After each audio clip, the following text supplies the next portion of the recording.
فاسألوا أهل الذكر إن كنتم لا تعلمون۔ السلام علیکم ورحمۃ اللہ وبرکاتہ۔ ناظرین، علماء سے روبرو کی محفل میں ہم آپ تمام کا دل کی گہرائیوں سے استقبال کرنے جا رہے ہیں، اور ہمارے ساتھ جڑے ہوئے ہیں شیخ حسین مدنی حفظہ اللہ، رکن فتویٰ بورڈ حیدرآباد تلنگانہ۔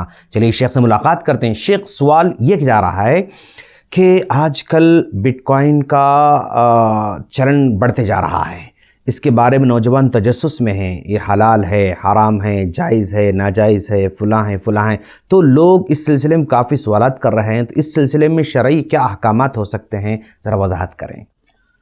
بسم اللہ، الحمدللہ والصلاة والسلام علی رسول اللہ، اما بعد۔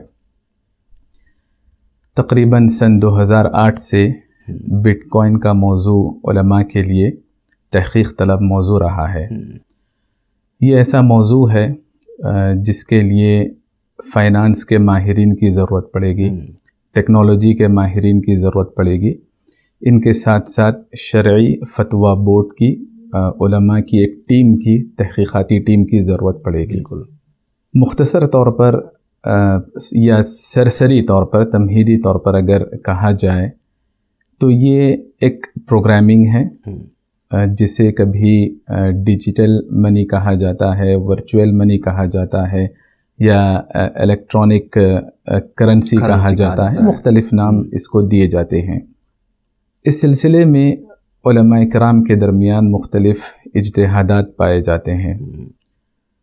قدیم زمانے میں بھی اس پر بحث کی گئی، سن 2008 سے بحث جاری ہے، اور موجودہ دور میں کچھ حکومتوں نے اس کو تسلیم کرنے کی بات لوگوں کے سامنے آئی تو یہ موضوع اور زیادہ گرم ہو گیا۔ بعض اہل علم کا ماننا یہ ہے کہ اس کے ساتھ معاملہ داری درست ہے، خرید و فروخت کر سکتے ہیں، تجارت کر سکتے ہیں اس کی۔ ان لوگوں نے وجہ یہ بیان کی کہ کچھ ممالک، جاپان، جرمنی اور کچھ دوسرے ممالک ہیں جنہوں نے اسے باقاعدہ کرنسی کے طور پر تسلیم کیا، یا اس میں قوت خرید و فروخت پائی جاتی ہے، یا ان کی تحقیق کے مطابق اس کی اپنی حقیقت ہے، اس کا وجود ہے۔ اور کچھ علماء نے اس کرنسی کی مائننگ کو قدیم زمانے میں فقہ کے باب میں جسے جعالہ کہا جاتا تھا، یعنی جو فلاں کام کرے گا اس کو یہ رقم دی جائے گی، انعام دیا جائے گا، جعالہ پر قیاس کیا۔ ان تمام وجوہات کے پیش نظر بہت محتاط انداز سے اس کو استعمال کرنے کی کچھ علماء نے اجازت دی۔ علماء کی دوسری جماعت ایسی ہے جس نے اس کرنسی کے ساتھ تصرف کرنے میں توقف اختیار کیا، خاموشی اختیار کی، نہ اجازت دی نہ منع کیا، لیکن یہ کہا کہ جن لوگوں نے اجازت دی ان وجوہات کے پیش نظر سابقہ قول کی روشنی میں کہا کہ اگر کوئی اس کرنسی کے ساتھ معاملہ داری کو درست سمجھ رہا ہے اور وہ نصاب کو پہنچ جائے تو اس پر زکوٰۃ فرض ہوگی، زکوٰۃ کی تفصیلات کے پیش نظر۔ علماء کرام کی ایک بہت بڑی جماعت اور مختلف ممالک کے جو مفتی اعظم ہوتے ہیں، اور مختلف ممالک میں فتویٰ بورڈ ہوتا ہے، تحقیقاتی کمیٹی ہوتی ہے۔ قابل ذکر علماء میں شیخ سلیمان رحیلی حفظہ اللہ ہے، اور بہت سارے علماء ہیں۔ علماء کی ایک بہت بڑی جماعت نے اس کے ساتھ معاملہ داری کی اجازت نہیں دی۔ کیوں اجازت نہیں دی؟ اس کی کئی وجوہات انہوں نے پیش کی۔ پہلی بات یہ ہے کہ یہ محض ایک پروگرامنگ ہے۔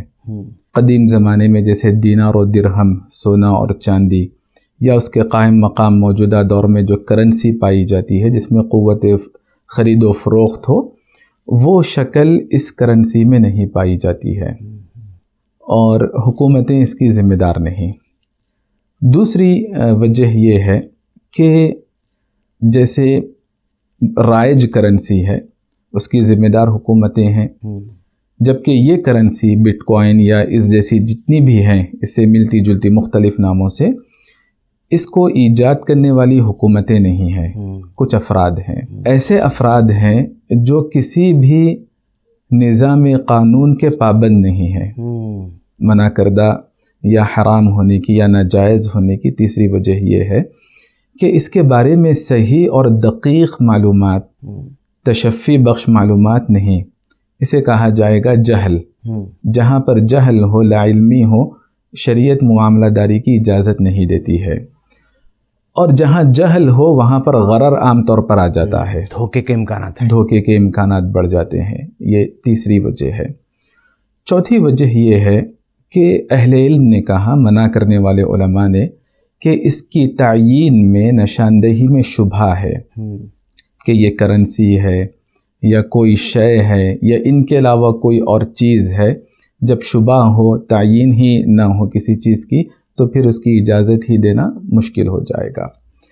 اگلی وجہ یہ ہے، پانچویں وجہ منع کرنے کی، کہ اس کی جو مالیت بتائی جاتی ہے، ساری دنیا کی جتنی کرنسی ہے اس کی مالیت کے برابر نہیں بلکہ اس سے کئی گنا زیادہ ہے.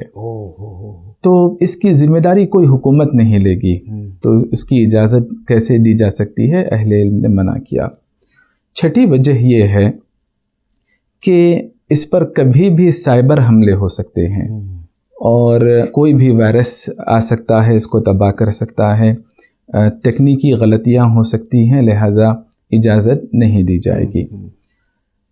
ساتویں وجہ یہ ہے کہ جب اس کرنسی کے نگران کار یا موجد حکومتیں نہیں، افراد ہیں جو کسی بھی قانون اور نظام کے پابند نہیں ہیں، تو ایسی صورت میں ایسے افراد غیر ذمہ دارانہ طور پر کبھی بھی اس کو بند کر دے سکتے ہیں، اختیار ہے ان کو. بالکل. اگلی وجہ یہ ہے کہ جو ڈیجیٹل ویلیٹس ہیں بٹ کوائنس وغیرہ کی، وہ کبھی بھی غرق ہو سکتی ہیں، ڈسٹرائے ہو سکتی ہیں، اور اس کا مضمون چوری کیا جا سکتا ہے. تو اس لحاظ سے بھی اہل علم نے کہا کہ اس کی اجازت نہیں. اگلی وجہ منع کرنے والے علماء نے یہ بتائی کہ غیر قانونی سرگرمیاں بڑھ سکتی ہے اس سے معاملہ داری کی اجازت دینے کی شکل میں. منی لانڈرنگ ہے، اور پھر دہشت گردی کو فروغ دینا ہے. ایسی بہت سارے غلطیاں اور بہت سارے خدشات اجازت دینے کی صورت میں لاحق ہو سکتے ہیں. 10ویں وجہ اہل علم نے یہ بیان کی کہ اس کرنسی کا مستقبل بے بھروسہ ہے، اعتماد نہیں کر سکتے ہیں، حکومتیں نگران نہیں ہیں اس کی. اور پھر فی الوقت جو معتبر بینک ہے ان کا جو نظام ہے، اس نظام کو اس کا نظام درہم برہم کرنے والا ہے.